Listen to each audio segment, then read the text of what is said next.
ఆవలింతలు ఎందుకు వస్తాయి? మనకు నిద్ర లేనప్పుడు కానీ, బోరింగ్‌గా ఉన్నప్పుడు కానీ, ముఖ్యంగా క్లాసులో లెసన్స్ వినేటప్పుడు ఆవలింతలు విపరీతంగా వస్తూ ఉంటాయి. అంతేకాదు, ఈ ఆవలింతలు అనేవి ఒక అంటు లాంటివి. అంటే ఎవరైనా ఆవలిస్తూ ఉంటుంటే చూస్తే మనకు కూడా ఆవలింతలు వస్తాయి. అంతేకాదు, ఆవలింతల గురించి విన్నా, ఆలోచించినా మనకు ఆవలింతలు వచ్చే అవకాశం ఉంది.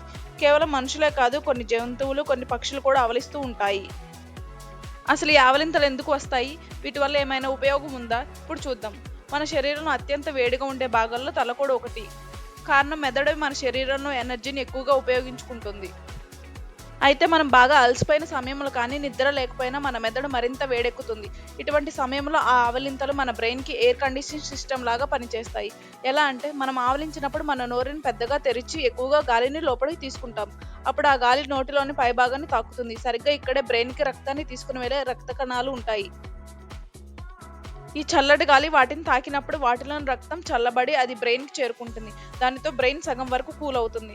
మరి ఆవలించే వారిని చూసినప్పుడు మనకు ఆవలింతలు రావడానికి కారణం ఏంటి? అంటే మన బ్రెయిన్‌లో మిర్రర్ న్యూరాన్స్ ఉంటాయి. ఇవి ఇతరులు ఏదైనా ఒక పని చేసినప్పుడు వాళ్ళని చూసి మనం కూడా నేర్చుకోవడానికి ఉపయోగపడతాయి. ఉదాహరణ డాన్స్. ఎవరైనా ఆవలించే వాళ్ళని చూసినప్పుడు మన బ్రెయిన్‌లో ఉండే ఈ మిర్రర్ న్యూరాన్స్ అనేవి యాక్టివేట్ అయ్యి మనకు కూడా ఆవలింతలు వచ్చేలా చేస్తాయి.